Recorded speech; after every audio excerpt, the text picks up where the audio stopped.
당장 일주일 뒤입니다. 국내 입출금이 전면 차단되면서 여러분은 비트코인을 사고 싶어도 못 사는 사상 초유의 매수 금지 사태를 맞이하게 될 겁니다. 남들이 다 떠난 고점에서 삼성과 기관들이 왜 미친 듯이 물량을 쓸어 담고 있는지 그 소름 돋는 이유를 지금 당장 직시하셔야 합니다. 이건 단순히 지나가는 악재가 아닙니다. 빗장을 걸어 잠그고 그들끼리만 가격을 폭발시키려는 세력의 거대한 가두리 양식 작전인 것이죠.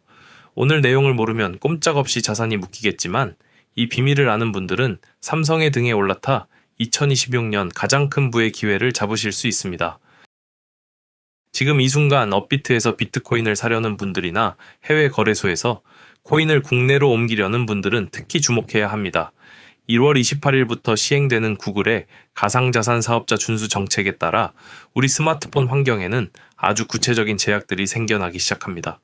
당장 한국 플레이스토어에서는 바이낸스나 바이비트, OKX 같은 미신고 해외 거래소 앱을 새로 깔 수 없게 되면서 폰을 바꾸거나 앱을 지웠을 때 공식적인 재설치 자체가 아예 불가능해집니다. 더 심각한 것은 이미 설치된 앱들조차 정기 업데이트가 중단된다는 점인데 업데이트 경로가 막히면 보안 패치를 받을 수 없을 뿐만 아니라 최신 버전이 아니면 실행되지 않는 거래소 시스템 특성상 어느 날 갑자기 앱 실행 자체가 완전히 막혀버릴 수도 있습니다. 여기서 우리가 반드시 이해해야 할 핵심 개념이 바로 트래블 룰입니다. 트래블 룰은 쉽게 말해 가상자산을 주고받을 때 송신자와 수신자의 정보를 거래소끼리 공유하게 만드는 일종의 자산 이동 추적 시스템입니다. 현재 우리나라는 100만 원 이상의 자산을 옮길 때 이 규칙을 엄격하게 적용하고 있는데 문제는 2월 28일 이후 이 트래블 룰의 적용 방식이 훨씬 더 폐쇄적으로 변할 가능성이 크다는 점입니다. 정부가 미신고 거래소와의 소통을 사실상 불법 자금 흐름으로 간주하기 시작하면 스토어에서 공식적으로 사라진 해외 거래소 앱들은 국내 거래소의 출금 허용 목록에서 가장 먼저 삭제될 것입니다. 즉 업비트 앱에서 바이낸스 앱으로 코인을 바로 보내던 편리한 기능들이 차단되거나 거절되면서 해외로 자산을 보내는 길 자체가 물리적으로 끊기게 되는 것이죠. 앞으로의 트래블 룰은 단순히 정보 공유를 넘어 일종의 화이트리스트 강제 시스템으로 진화할 것으로 보입니다. 이제는 내가 내 돈을 옮기는데도 거래소가 허락한 주소가 아니면 전송 버튼조차 활성화되지 않는 시대가 오는 겁니다. 특히 개인 지갑을 사용하시는 분들은 이 변화를 정말 무겁게 받아들이셔야 합니다. 비트코인 자체는 지갑 속에 안전하게 남아 있겠지만 이것을 현금화하기 위해 국내 거래소로 가져오는 과정이 지옥처럼 변할 수 있기 때문입니다. 1월 28일 이후에는 개인 지갑에서 거래소로 코인을 보낼 때 해당 자산이 어떤 경로를 거쳐 지갑으로 들어왔는지에 대한 출처 증빙 요구가 상시화될 것입니다. 만약 여러분의 개인 지갑에 들어있는 비트코인이 이번에 차단되는 바이낸스나 바이비트 같은 미신고 거래소를 거쳐온 기록이 단 한 번이라도 섞여 있다면 거래소는 자금 세탁 위험을 이유로 여러분의 입금을 보류하거나 원화 환전을 무기한 제한할 수 있습니다. 내 지갑에 든 비트코인이지만 국내에서는 쓸 수 없는 이른바 딱지 붙은 코인이 될 수도 있다는 뜻입니다. 또한 구글의 앱 차단과 통신사의 접속 차단이 병행될 경우 개인 지갑 앱 안에 있는 브라우저로 해외 덱스나 디파이 사이트에 접속하는 것조차 불안정해져서 VPN 없이는 시세 확인이나 페이지 로딩조차 실패할 수 있는 것이 우리가 마주한 실질적인 위협입니다.